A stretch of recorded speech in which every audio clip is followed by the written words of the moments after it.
The Matthew Dark Show.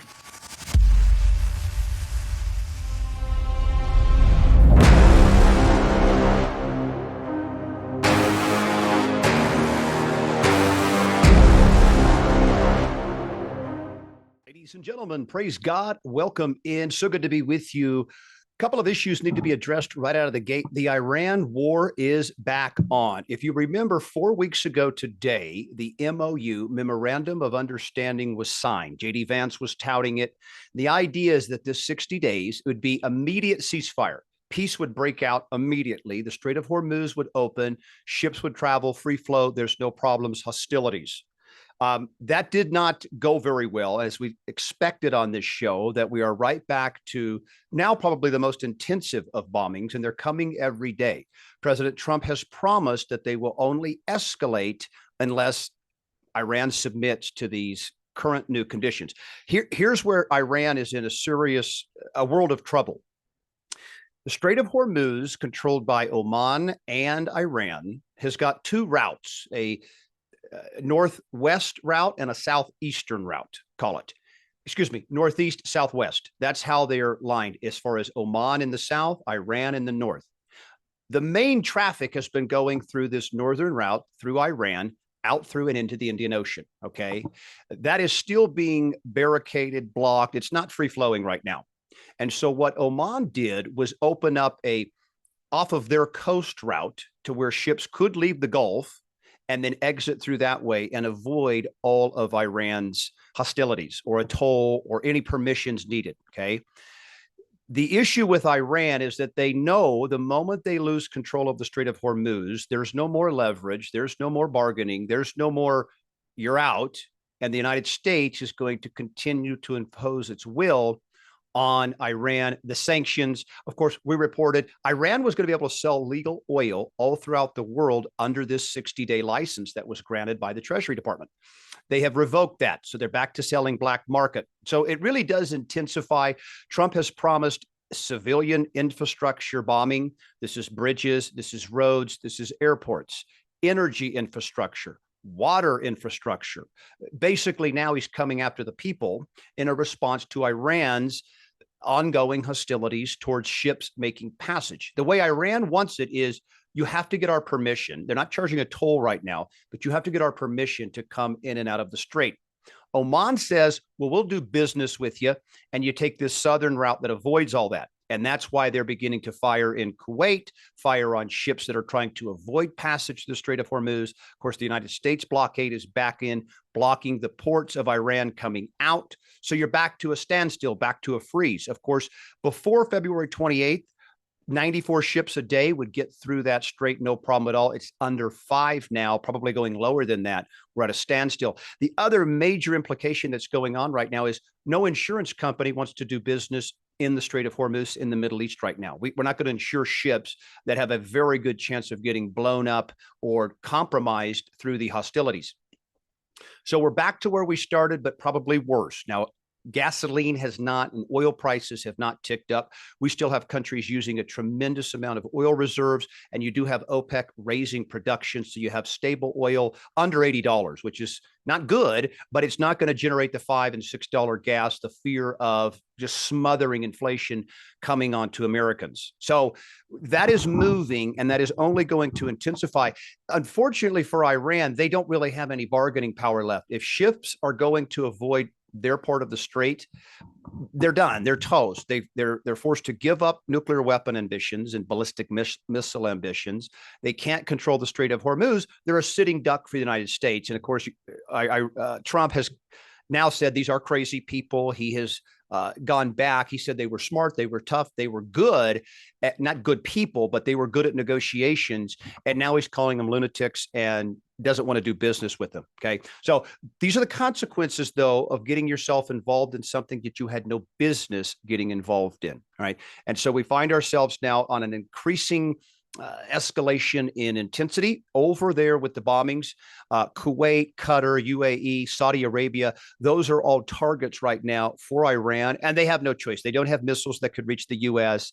They probably want a piece of Israel too, but they still don't have that kind of range to really annihilate. So they're going to start with the Gulf Coast states, the GCCs, and that's going to be major disruption because as Trump and the United States goes in and demolishes the oil and energy infrastructures of Iran, Iran is going to be doing the exact same thing to Kuwait, Qatar, UAE, all of the exporting. And so in theory, during this war, this newfound expansion in the war, you're going to have Middle East oil come to a standstill. I mean, how are you? And you could rebuild refineries to rebuild what you need to produce oil in the Middle East and get it out to the world. That takes years and years and years to do. And so if we destroy all that stuff now, you will absolutely feel an energy crisis at the pump. And then can you even get a hold of it, right? So how are we in the United States going to make up for that level of refining when we've wiped out the Middle East? This is OPEC. This is all our allies in the Middle East that are producing and had been up until February 28th, shipping across the world without threat of being destroyed. So that is hitting us now. It's just getting started. Of course, the response from Iran is, submit or be destroyed. If you go back to the Easter tweet from Donald Trump, when he said, open up the strait, you effing crazy, guys. And if you don't, I'm going to annihilate the entire civilization. All that took place on Easter, and then we got right into this MOU. This is the most intensive moment of this war that we're seeing right now, and it's only destined to get worse. And that was all predicted. I mean, to think that somehow two countries with this much animosity, this much hatred towards each other. Remember, Iran is famous for saying death to America. And we're regurgitating that line over here. So the mutual dislike has never been stronger. Israel, of course, is kind of like a cornered animal right now because they've been asked to be in check when it comes to Lebanon.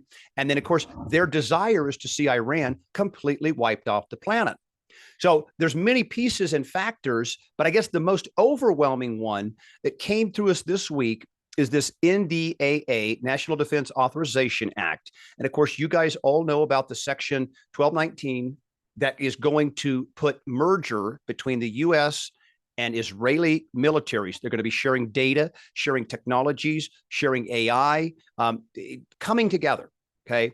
And we had 50 Republicans vote for that merger to take place inside of that act. Didn't have enough to pass. They need the 60 votes. So what did they do? Fails there. Mike Johnson then puts that same clause, that same effort, and he wants to package it into the Save America Act. Of course, the Save America Act is desperately needed in America. And if you asked me, okay, would I rather have mail-in voting or a permanent relationship, military relationship with Israel? You can only pick one. I guess I'd rather suffer with mail-in ballots than the merger of these two countries. One of them sounds like a death sentence for the democracy, mail-in voting. The other one sounds like the death of America because Israel's existence is war. It's a country that's always in war, and they're not debating that. They're not even disputing that. They don't even suggest that we're peace-seeking. They are always in conflict. Stevie Wonder can see that. Helen Keller can see that. You name the famous blind person, they can see that Israel is always in a fight with some neighbor, some country, or projecting, hoping for a future. They want Turkey now as well. They're so upset that we've sold the jets and to Turkey. And how could you do that to the Jewish people? So that is moving. But what's fascinating about this moment is there is not American support for the merger of these two countries. There's just not.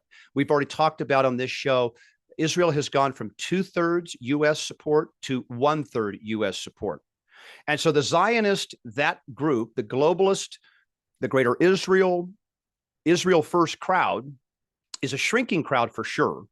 And then the bigger part is they know that we are not going to give our blessing to that kind of future activity. We saw what you did in Gaza, and we don't want anything to do with it. So how do they get around that? Well, we'll just make it law against the will of the people that these two militaries are going to merge it. And it's It's never been done before. You can't see a successful merger of militaries between two countries anywhere in the history of the world that was a successful thing. You might have allies that have the same enemy, but to think that you're going to be in partnership, and Bibi calls it going from an aid recipient to a partnership with America. We didn't invite you in. Okay, the American people said, we want nothing to do with Israel. We hope Israel is so successful and so safe. It's just not worth an American dollar or an American life. That's the position of the American people. And that took place significantly after October 7th. We saw the Hamas attack, and then we saw the response from Israel, and it was out of whack, out of proportion. And the American people said, well, hold on a second. And then if you've seen and noticed online, you're starting to get a new uptick in 9/11. And if you really go back and say, well, I want to know what happened at 9/11, this is going to change your world. You need to go back and look at Larry Silverstein. He's the Jewish billionaire real estate mogul who bought the leases on the Twin Towers, and he already owned Building 7. Of course, those are the three infamous buildings that came down on 9/11, 2001. Two were hit by a plane. One was hit by fire, and they all fell in the exact same manner. And so you ask yourself, well, how can that be? It can't be, for sure. I mean, you cannot, steel doesn't melt like that. 1,800 degrees required. Jet fuel doesn't get it that high. And the structural integrity is never going to be so choreographed, so beautiful, just peel down like a banana peel. And down she went like an old man settling into a warm bath. That's what Building 7 was. So we're asking that question because we believe Israel was all over 9/11, right? Larry Silverstein involved. In fact, Bibi Netanyahu was famous testifying at Congress in 1995 that if you don't start paying attention to radical jihad, they're going to take out the Twin Towers. And of course, that's what happened 6 years later. So we believe they lined those buildings with explosives. We needed the planes to hit for the visual. Under no circumstances can two planes running into those buildings produce that outcome. You're going to get collapse. You're going to get fire. You're not going to get the absolutely perfect demolition style down. I just wish I was around and engaged and involved back in 2001, where they're saying, hey, these buildings caught on fire and they fell down like that. Do you believe it? Just like we made a COVID shot that was safe and effective in 9 months, and none of that was true too. So, we'll get a lot of hate because they, oh, you're a conspiracy there. No. Why are you believing every government conspiracy they throw at you? I mean, 9/11 is the greatest government conspiracy, greatest fairy tale in the history of the United States, that a guy in a cave in Afghanistan took out 3 buildings in New York City with 2 planes, and they all fell demolition style. Come on. The Pentagon, that's a short building. They're talking about bringing that plane down, to ground level, almost like it's landing, and doing that. These were all very difficult flights for pilots with very little or zero experience. Experienced pilots have looked at the route that those had to take. Amateur pilots aren't doing that kind of stuff. They're not drilling it, nailing. Just like amateur assassin Tyler Robinson, he reassembles a 30-06 and nails his target on the first shot. Okay. We don't believe these stories. And so we're asking more questions. We know there's more information that's been withheld from us. And they're saying, well, they're asking too many questions about Israel. They're asking about too many questions, what we're doing with resources, wars we're in, cases that we choose to ignore. That's Epstein files, another great lie from the administration. They're currently in defiance of federal judge orders that says you must release the remaining files to be in compliance with the Epstein Files Transparency Act that was passed and signed by Donald Trump. Todd Blanche is saying, no, we don't have to do that. And so you can see they are not going to get American buy-in for war. They're not going to get American buy-in for cover-up. And they're not going to get American support for the merger of our military and Israel's. We're rejecting that. There's no questions. We don't need to know how good this could be for us. They'll tell us all the time, Israel's our greatest ally in the whole world. We owe so much to them. And it's like, son of a gun, where were they on 9/11? Why couldn't we get access to some of that intelligence and all of their special qualities and prevent 9/11? And of course, it's because they were a part of 9/11. And so many were a part of 9/11, not for good, but for evil. And I think people that still want to believe Osama bin Laden, the mastermind, of course, the CIA asset, he was used in Afghanistan by our CIA as an asset. And then he becomes the boogeyman. Same thing with Saddam Hussein. Remember when we were so mad at Iran in the 1980s, we partnered with Saddam Hussein. We built him up to squash down Iran, and then we turned on Saddam Hussein. They said he had weapons of mass destruction. That came from Bibi Netanyahu, that if you kill Saddam Hussein, peace would break out in the region. That's what he told us. That, of course, it got worse. We killed 1 million Iraqi, and we've never had more dysfunction in the Middle East. We've never had more involvement in spending and bases and personnel in the Middle East. We lost 2,000 people in this 9/11 response. Soldiers, over 2,000, lost 3,000 that day, $2 trillion, and basically Al-Qaeda is right back where they started running those countries. And so was that worth our time and resources and our sons' lives? Absolutely not. It's offensive. And so we should be rejecting these things. And the American people are speaking out saying, we don't want a relationship with Israel like that. We wish them the best, but we can't just become partners. 9 million people, no resources, and we're going to absorb them and give them the benefit of our military. I don't think so. You know, we talk about Judeo-Christian values. What is the Judeo-Christian values? Judaism and Christianity don't look anything alike, especially the Judaism that's practiced today. Remember, after the temple fell in 70 AD, there was no sacrificing going on. Rabbis became the church, became the synagogue, and people came to them, and they were the law of the Lamb. Rabbinic Judaism that follows the Talmud became law of the land. That's how the people live in Israel. So only 180,000 Christians in the entire country of Israel. Okay. It's not a very big number, seeing how that's where Christ walked, taught, died, and rose. 180,000 Christians. Ask anybody. Christians are not treated as a first-class citizen over there. They're a dog. They're a goyim. And in the Talmud, it is very clear that if you are Jew, you can deceive or rip off a Gentile. That's me. We're dogs in the Talmud. The Talmud is actually X-rated. It talks about all the genders, 8 different genders. This is where this stuff comes from. The father of transgenderism, guess what, is Jewish.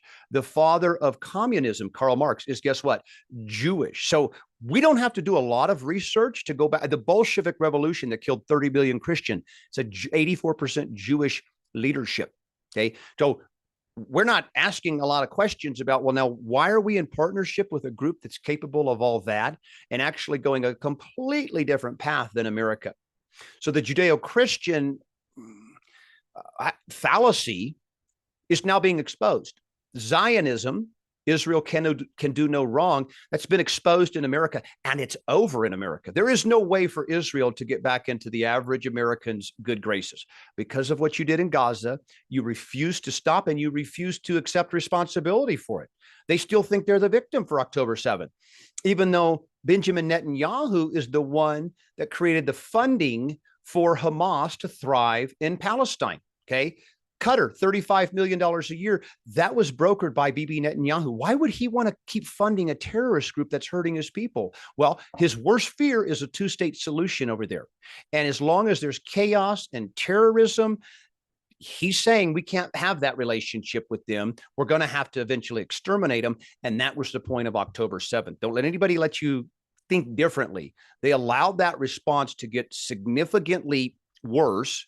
That's why they took 6 hours to respond to it. Charlie Kirk famously asked, was there a stand down order? The answer is absolutely. It doesn't take 6 hours to respond in Israel. Are you kidding me? Tiny little itty bitty country with a military like that. They're there like that. And they let that happen to their own people, much like we allowed 9/11 to happen to our own people, because it served the greater good. We could go to war, squash the enemy, wipe out Saddam Hussein. We're going to kill all of Al-Qaeda and all the terrorists. That we wanted to do that. We needed something to get the American people to buy in. Same thing in Israel. They wanted to remove the people of Gaza, but it was going to look so bad to just do it. So how do we do it? Well, they attacked us, and so we responded in kind. And it was not in kind, of course. They went over the top, especially with the kids, the hospitals, the schools, killed a tremendous amount of children, just like we did in Iran. We killed the 184 schoolgirls on day one. And nobody's apologized for that. Nobody's held to account for that. President Trump is not willing to say that was a mistake. We're sorry. That was not our intention. Our intention was to regime change, and that's what they're doing, regime change and annihilate Iran. It's been so unpopular for President Trump. I mean, it's amazing he has fans left. And I don't mean it to say you're a bad person for still supporting Trump. I want President Trump to become a Christian in office and completely change his life. And the country will change as a result of that too. You would not be, under any circumstances, fighting in Iran, funding Israel, covering up the Epstein files, refusing to deal with the fraud that's gone on all over this country that we found in the USAID. If Donald Trump was a practicing Christian, none of that would fly. If Donald Trump was on his knees begging the Lord Jesus Christ for wisdom, guidance, all the things that he offers, you wouldn't have these decisions if he was a practicing Christian, walking with the Lord Christian. That's our only prayer for President Trump. Not that he's going to figure out a way to fix the economy. He can't. It's structurally broken, has to burn down, start over. Inflation is prescribed to go up 2% per year for the end of time. It's going up more to 3 to 3.5% right now on top of inflation. There's a limit to how far we could stretch that rubber band, the pocketbook of the American people. We're just holding on right here because everything's so expensive. Forget a house. You have to be a wealthy person anymore in America to buy a home. A wealthy person need to make probably 250 grand to eke by in normal communities. Not like you're living in a high rise in New York City with a view of Central Park and you're paying a premium. Not like that at all. Regular old neighborhoods in America are too expensive. In Colorado, the average home is $440,000. Who's got that kind of money? What starter family is walking into a $5,000 a month mortgage? Who's got that kind of money? That's your first 60,000 of the year, but that's not the taxed money. So actually you had to make about 75, 80 grand. Your first 75 or 80 grand goes right to that house. Okay. That's too much. People's salaries are 75, 80 grand. They're not buying a house, they're not coming up with a deposit and then doing this for 30 years. And we really haven't even seen mass layoff here in America. We really haven't felt the pain of the inflation that's only going to build as the Iran war gets more, as we continue to pass spending laws that create inflation, printing of money, buying of bonds, diluting the dollar's value. That's what's been going on for so long. And we're coming up to a point where it's just like, can the American people take it another 6 months, a year? How does the credit card minimum payment continuously get paid? And we're not making any grounds on the balance. We got outrageous consumer credit card debt. There's no way that's going to go and be paid back. Can't. Just like the American national debt. It's not going to be paid back. You cannot pay back $40 trillion. Stop trying. Start working out deals with your creditors to say, well, we can do 10 cents on the dollar, 20 cents on the dollar. There's no way we can do this. The interest payment on that debt is going to be about a quarter of the GDP pretty soon. So a quarter of everything you earn just goes to servicing your minimum payments, and you think that's sustainable? But nobody's paying attention to that. What do we care about only? Iran and Israel.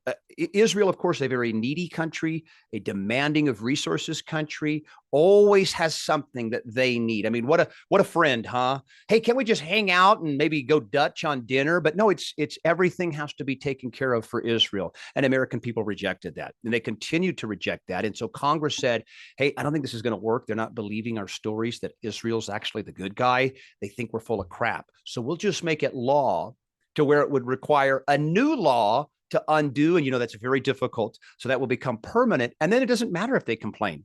Who cares if the American people don't like it? Because we're doing it. So that is a moving element. Okay. You have this vote coming in the House. They want to merge. And this is so gutless, so cowardly. The Save America Act, which would get rid of mail-in voting just widespread. You get a ballot because you have a pulse. That goes away. You have to produce identification. So our illegal aliens, our foreigners that are voting in our elections, and of course they are, don't deny that. You have to appreciate that non-citizens are voting in U.S. elections. The Save America Act takes all that out. You can't mail in voting. You don't get the Joe Biden 81 million ever again. We can't have that. We had 81 million, many of those votes coming in after the night of the election, coming in the form of mail-in, coming in the form of late night drops. And then in one instance in Pennsylvania, the machine read 100,000 straight votes for Joe Biden. And yes, you're going to say, well, that was a blue district. They're Democrats. Of course, they're going to do that. But what election experts say is that even if you went to all Democrats for 100,000 votes, you're going to find at least one person made a mistake. One person accidentally checked Donald Trump. 100,000, remember.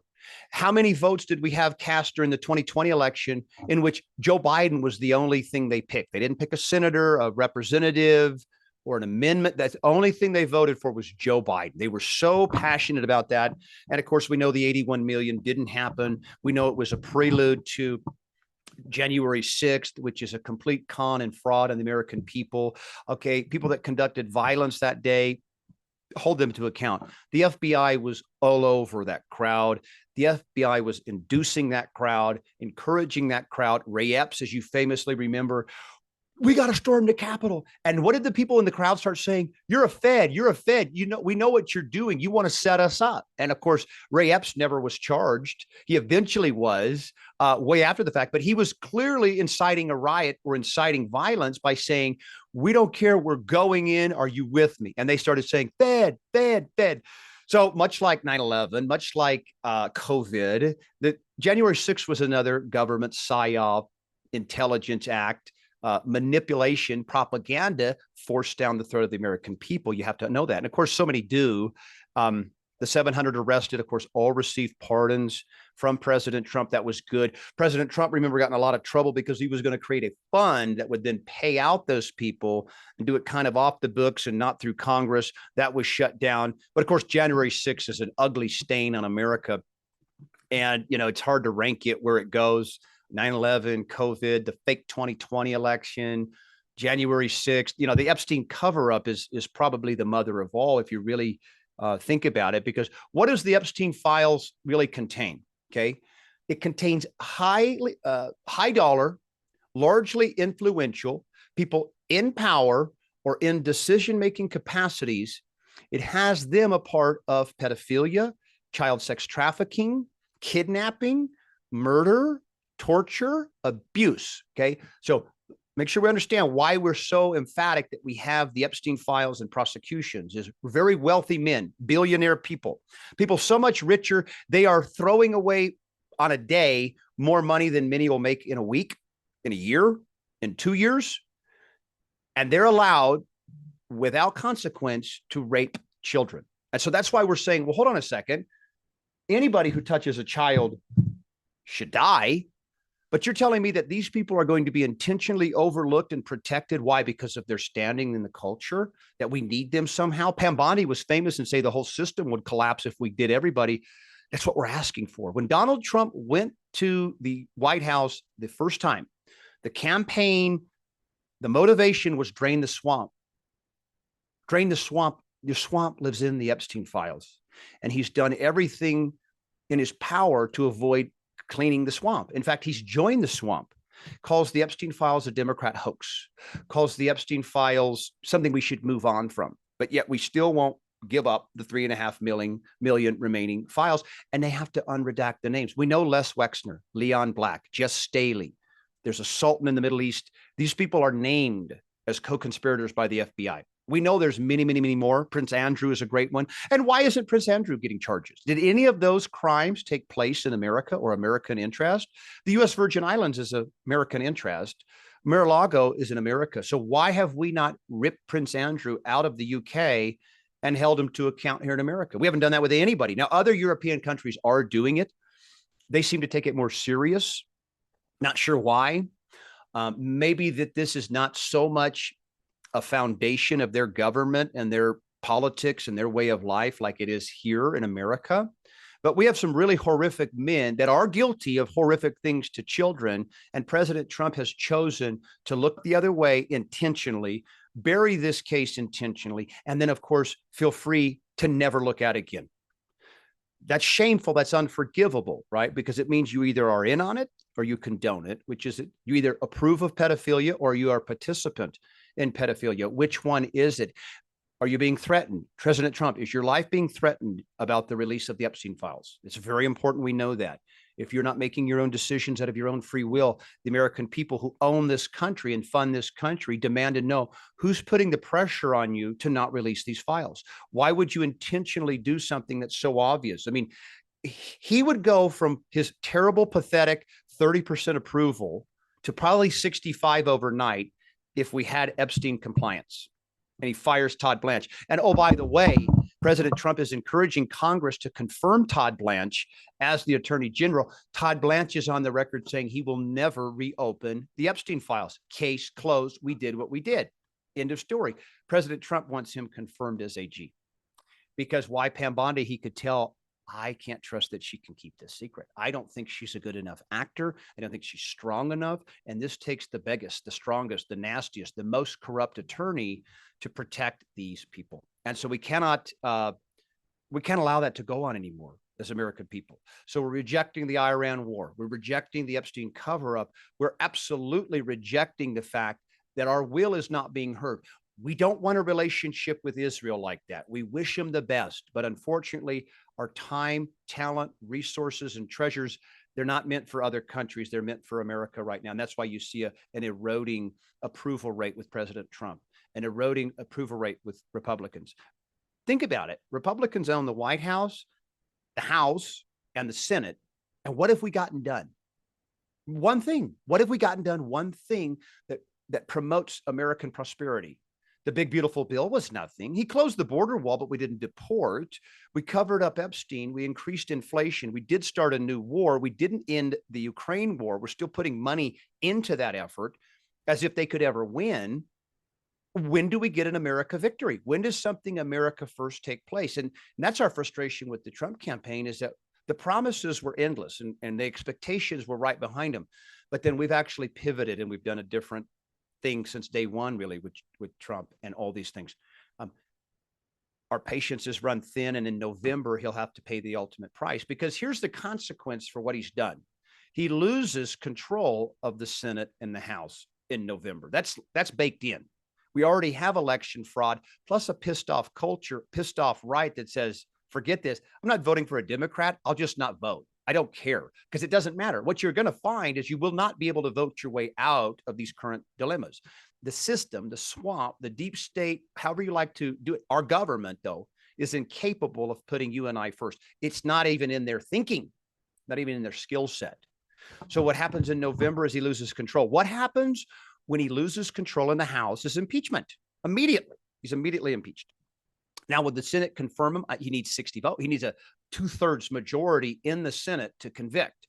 Probably not going to have enough to do that.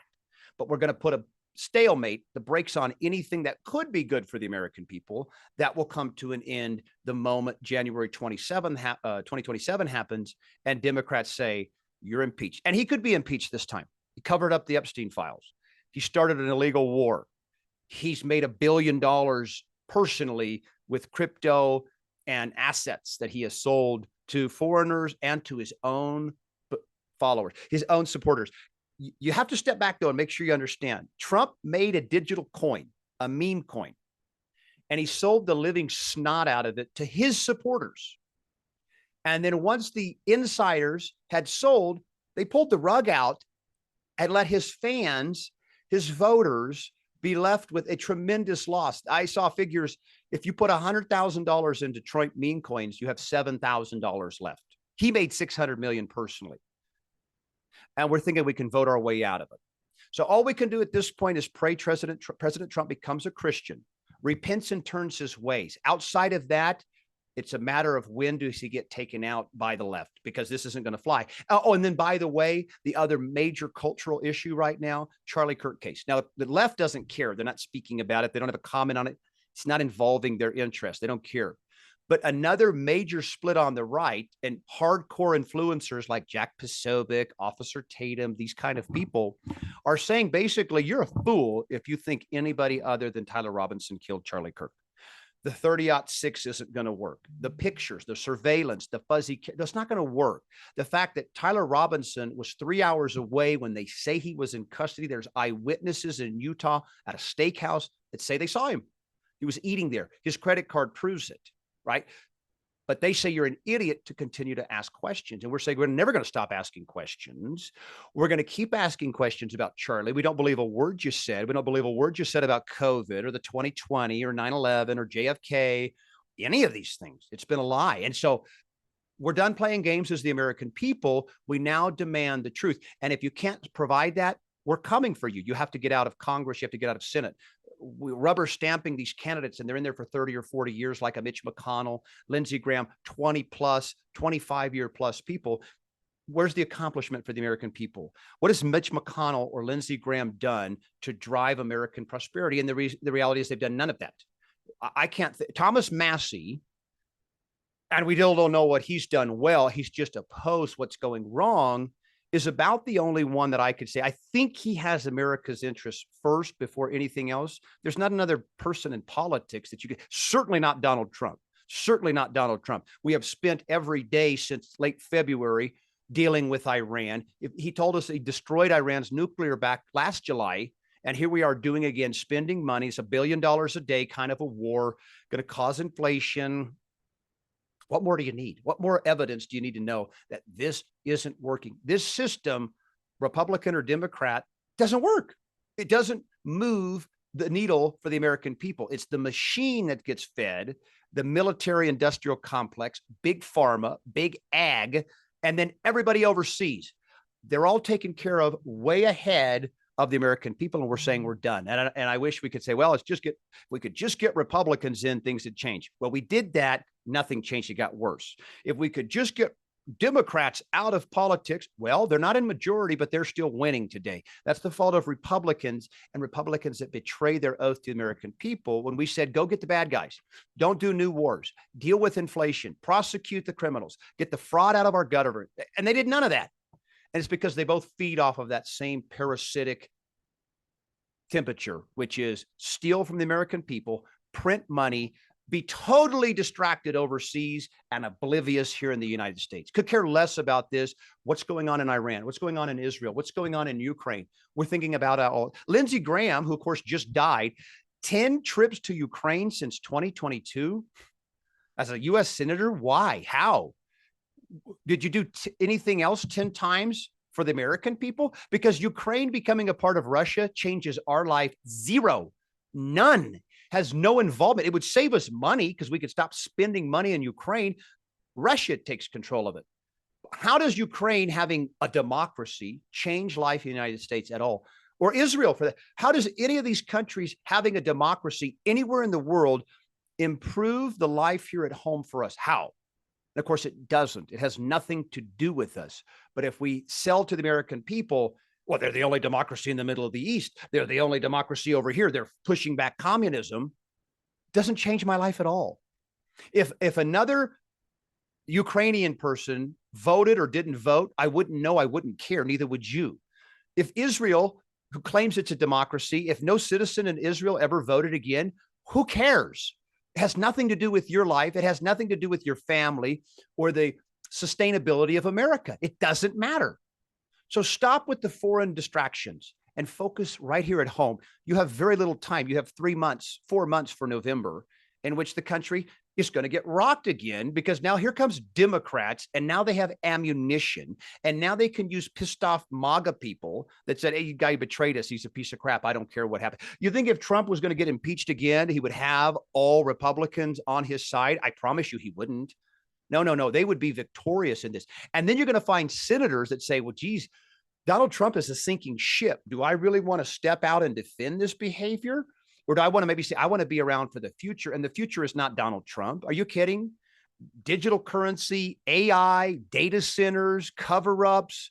He's a billionaire again now because of his crypto play. I don't think so, folks. I think it's such a turnoff. I'm shocked that there's not a full revolt going on in the country, but you still have baby boomers, MAGA baby boomers, that are saying President Trump is doing everything he ever said. I love him and I want to support him. That's what they still say to us, even though But did you see what he said about the Epstein files? This guy raped a kid and Donald Trump said it was a government hoax. Why? It's repulsive, folks. We'll be back tomorrow. Do this until next time. Serve the Lord Jesus Christ. Tell a friend about him. Stay good. God bless everybody. The Matthew Dark Show, your one-stop show for truth, courage, fellowship, and faith. Available everywhere you get your podcasts.